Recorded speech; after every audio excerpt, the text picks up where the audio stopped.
Hindi naman ako maniwala mga tol na sa ginagawa nyo kasi yan, siguro palagi nyo nang ginagawa sa ibang hunters na sinusulot ninyo yung sponsor ng iba. Tapos sisiraan nyo ng maigi, sisiraan, nakakaawa po yan.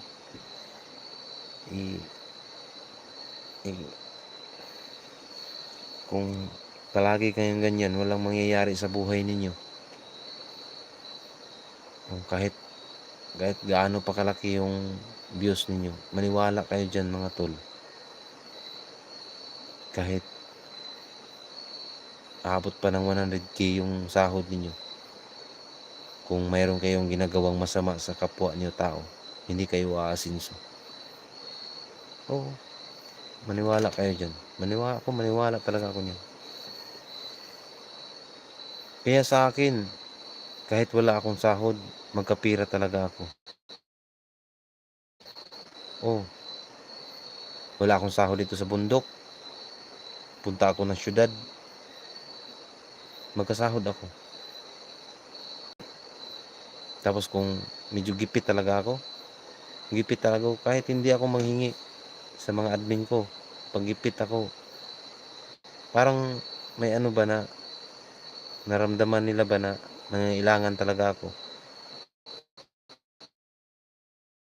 Gusto ko magpadala ako ng pera, ganun. Hindi naman kalaki, pero ang ginagawa ko, binili ko ng bigas, ulam, pagkain mga anak ko. Hindi ko iniinom yan ng kahit ano. Kasi yung sponsor kasi mga tol, pag magpadala yan, para talaga yan sa pagkain. Ganun yan.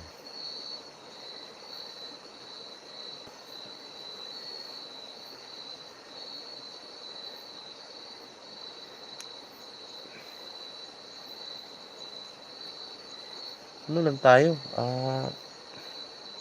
kahit gaano kalaki yung sahod nyo, pag marami kayong inapakan, wala, useless. Kasi karoon kasi ng ganyan mga tol. Yung pag-uumpisa mo pa lang, para kang nakakaawa. Pero nung pag tumaas na yung subscribers mo, tapos lumaki na yung sahod mo, para ka ng parang sa tingin mo, ikaw na yung Diyos.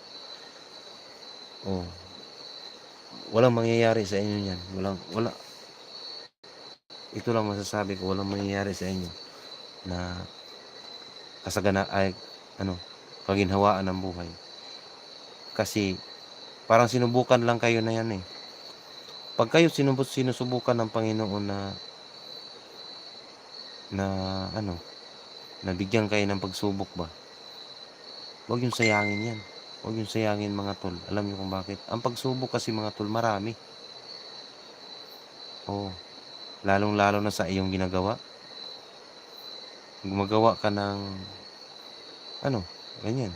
Bagay sa atin, nag-i-explore tayo. Sinusubukan tayo, binigyan ka ng biyaya ng Panginoon. Marami kang sponsor, marami kang sahod, malaki ang sahod. Tapos bigla kang nagbago. Lumaki yung sahod mo, lumaki yung sponsor mo, marami yung sponsor mo, bigla kang nagbago. Ano yan eh, pag yan sa Panginoon eh, pagsubok eh. Siyempre, magsabi yung Panginoon na hindi na natin bigyan to. Biglang nagbago. Nag-iba ang kulay. Kaya, payo ko lang, kung wala kayong aapakan na tao, magpatuloy lang kayo. Aasinso talaga kayo. Maraming hunters dyan na, kung naalala nyo mga kabugoy, maraming hunters talaga na pinakamalaking sahod niya dati. Oh, nakita nyo yan eh. Pero ang nangyari,